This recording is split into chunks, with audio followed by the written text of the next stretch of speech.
Yin and Yang, fire and ice.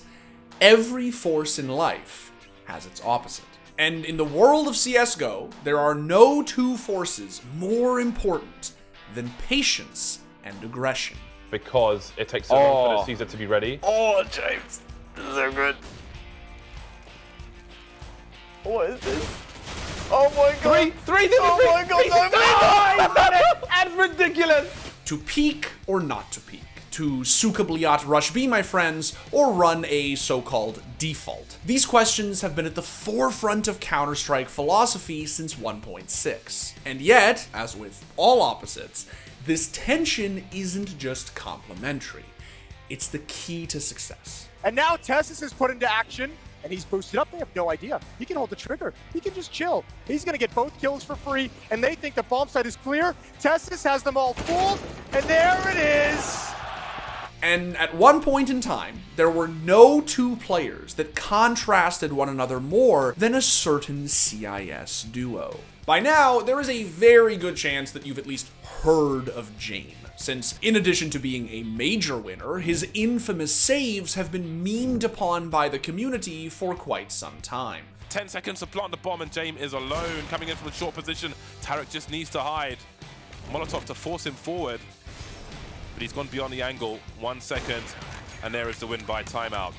So from Tarik's position, there is a flashbang that you can throw, which goes behind the palm tree. But today, we are going to be focusing on the man who was once the fury to James' frugality. I am of course talking about Mareks Yekindar Galinskis, the Latvian Leviathan who has become infamous in the server for two things: aim and aggression. Bombs in transition between both bomb sites here. What a peak! That was on the AWP! This is going to be so difficult to get past. Oh, and Elige goes down as he jumps. That is so punishing. Not another one. Actual damage from Yekindar into Grim. Now they're running on fumes. Yeah, they get out middle again. They still challenge at ramp, but once more to the advantage of VP. Don't mess with Yekindar at ramp. And during the time when the two still played together, it was abundantly clear just how contrasting their approach to CSGO was. You see, in the moments where Jame liked to save, Yekindar preferred to strike. It's on Jame. Come on, Jame. You gotta bring it to the site. Your team are already here taking fights. Come on, you gotta get the bomb over here with 20 seconds left. Yekindar's gonna have to try and get a kill, but what's happening right now? Yekindar's gonna do everything, and James just not going for it. Jame getting out of there, good call off the flash, but he can't escape. Yuri takes him down, and Yekindar's watching short. They don't have a smoke for it, like you said. Yekindar could wrap them here. If he hits a good timing, they've all gone the other way around. He's alone, but he's got them behind. He's got a spray. Thinks they're monster. They're both on the site. He's seen them now. Bomb dropped. Famas, VAK. However, right as the duo's differences found a way to coexist, they were all but forced to part ways. And where one found success, the other found himself tasked with saving a struggling region. But how exactly did Yekindar develop his signature aggression? Did he somehow help his former team win a major just months after his departure? And ultimately, does Yekindar have what it takes to be the hero NA so desperately needs? The uproots this round. Yekindar now knows that they're in dark, but it's no double!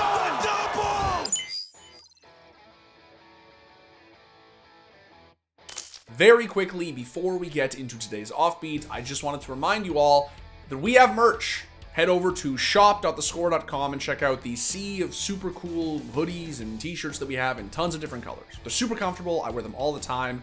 Bias aside, they're great. Check them out. Before we get into North America's Lord and Savior Mareks, I just wanted to make a note that to avoid confusion, I will be referring to the VP Outsiders roster as just Outsiders instead of jumping back and forth. Cool? Cool. Alright, so since 2019, the CSGO community at large has been at the mercy of a recurring and somewhat maddening phenomenon known as Jame time.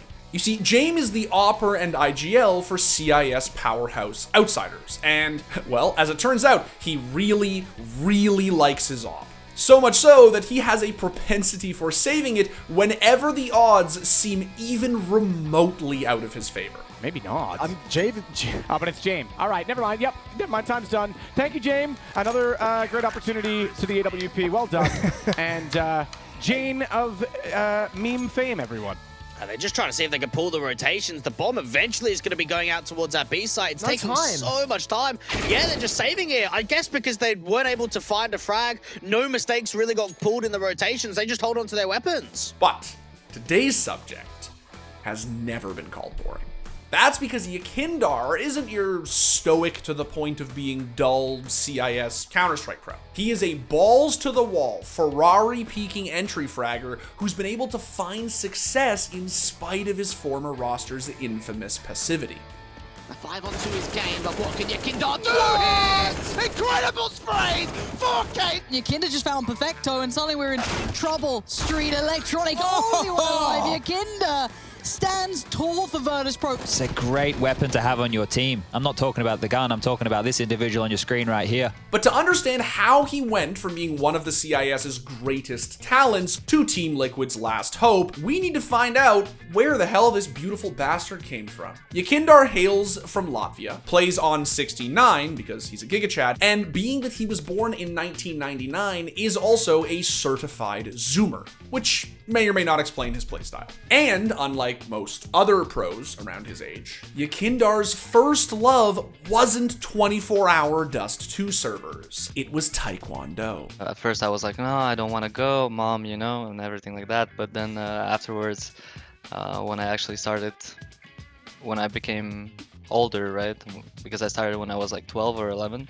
When I was like 14, 15, I actually enjoyed it because I was going to a lot of tournaments. I was traveling the world already like back then. I don't know, I think it strengthened me as a individual and my maybe psychology. And at the time, he played a lot of video games, specifically League of Legends and of course CSGO. After he hit Global Elite in CSGO, a whole new world of opportunities opened up before him. Back then, Yekindar mostly participated in local LAN tournaments. But after he joined the once legendary 1.6 org Pro 100 in 2018, Yekindar truly started to turn heads. Definitely, there's been no round where we were sat here scratching our heads going, what the hell were they thinking? Oh, not again! Smoke the entire time. Somehow got 4 kills from it. What the hell is Yekindar doing? They were back to back. He's got the 8. Get wrecked. Yeki won several qualifiers and C-tier events on that team, and he looked so good individually that heading into the online era, Outsiders picked him up.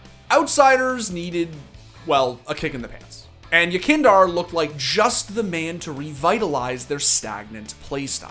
It was a perfect match. The rise of the so-called onliners came in full force towards the end of 2020, and Outsiders were a team to be reckoned with, winning Flashpoint 2 and the DreamHack December Open. 14 seconds to plant this bomb. The cavalry's on the way, looking to trample on OG. This could be the last round, and trades continue. That bomb has to get planted though. Mantu still going for the frag. 5 seconds, it's over. It's all over unless Buster can be found. Running away to victory. 500k for Virtus.pro. They take Flashpoint 2. They've done it, James. The rotation works out. James this time lands the shot that they needed. You even got Kicker holding the line top mid right now. And that's just it. 2 members of Saul left. Muterus, he's gonna go down as well, and that's BP taking it. And by the time they won CS Summit 7 in January, Yekindar's team cracked the HLTV top 5. But for all intents and purposes, when it comes to Outsiders, 2021 was Yekindar's year. Yekindar wants to change that. Oh, and he wins it out against the AWP, no less. His moves so graceful and his shots so pinpoint perfect. They're already up close towards the boxes. Dupree's firing off. Yekindar's dropped the bomb, and he's managing to stall out Dupree's fight. No way! Yekindar takes 3 kills! 4 Famises and an AUG on the other side, and there's the opening. Yekindar, I have not seen a player entry frag mid like this kid. Now, you might be wondering, just how aggressive is Yekindar? I'm glad you asked. A good way to measure aggression is how often a player gets a round's opening kill. And according to HLTV, in 2021, Yekindar was second only to the Brazilian madman Art when it came to that stat. So yeah, he is a world-class W warrior. Hell, even the aggro king himself has put respect on Yekindar's name. The most aggressive player, if I would not say myself, I would say Yekindar. I guess he's the most aggressive player.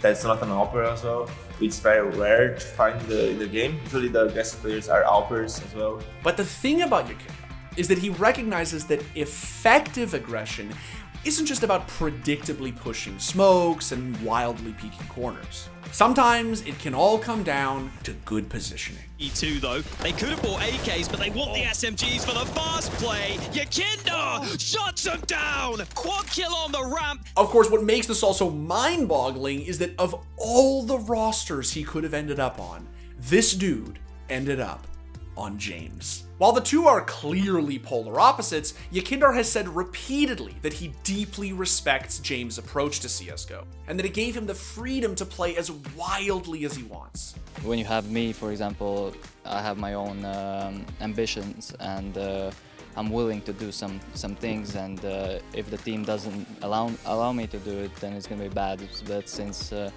James is a really nice and smart in-game leader, he sets up the system of our game really perfectly. Together, Yekindar and James' coexistence created this beautiful, ballistic tension between careful, systematic caution and unpredictable, in-your-face chaos. How quickly he's up, dude. He's going to go through this. He's going to take the gap. Oh, yeah, he's taken such a huge amount of space. And this passive hold, there is no one home. Fallen's already gone. Grim doesn't have a chance, and just like that, the rest are on B, twiddling their thumbs. Now, that's not to say that things were perfect for Outsiders. Although there were plenty of things to be proud of, the roster was still looking for that big win, and it didn't come in 2021. That being said, there was still tons of promise heading into the new year. Outsiders were named the 7th best team of the year, and most importantly, Yekindar was placed 8th on the HLTV Top 20 list.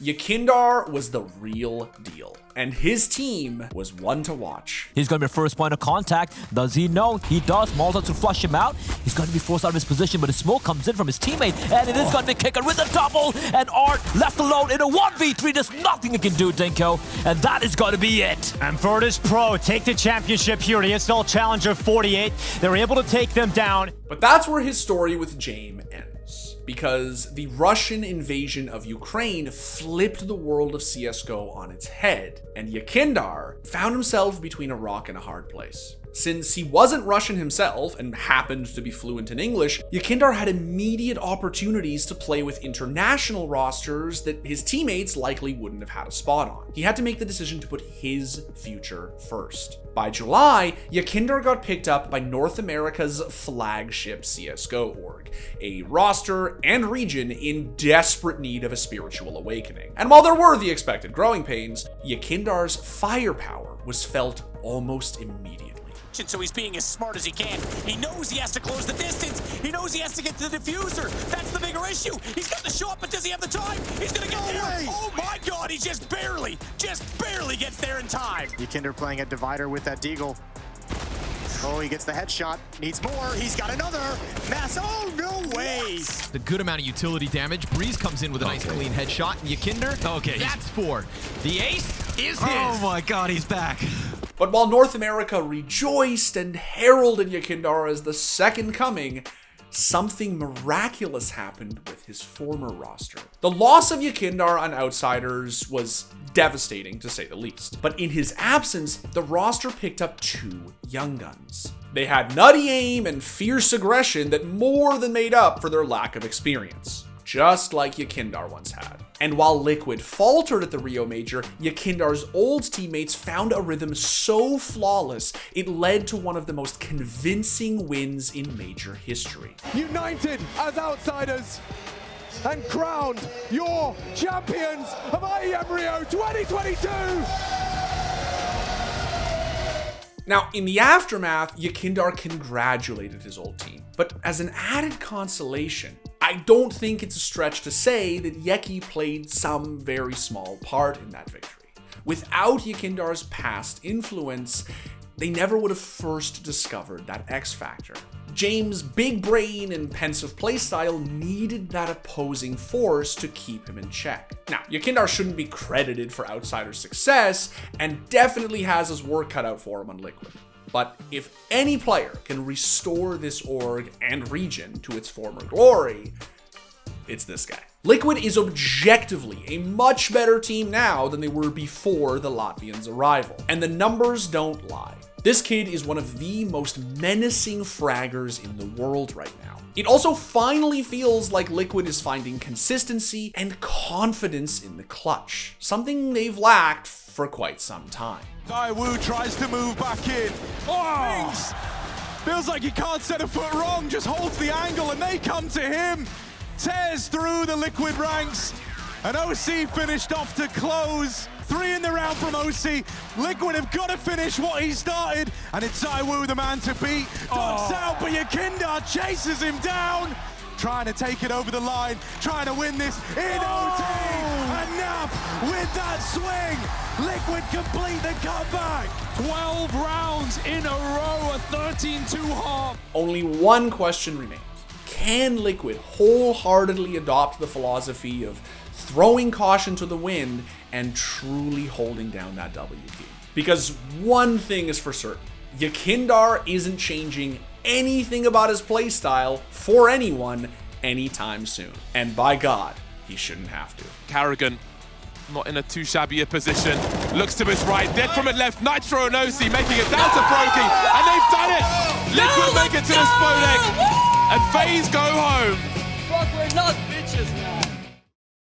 Thanks for watching. If you want more content like this, hit the sub button and ring the notification bell. For unique bite-sized videos you won't find anywhere else, hit us up on our Twitter, Instagram, Facebook, and TikTok.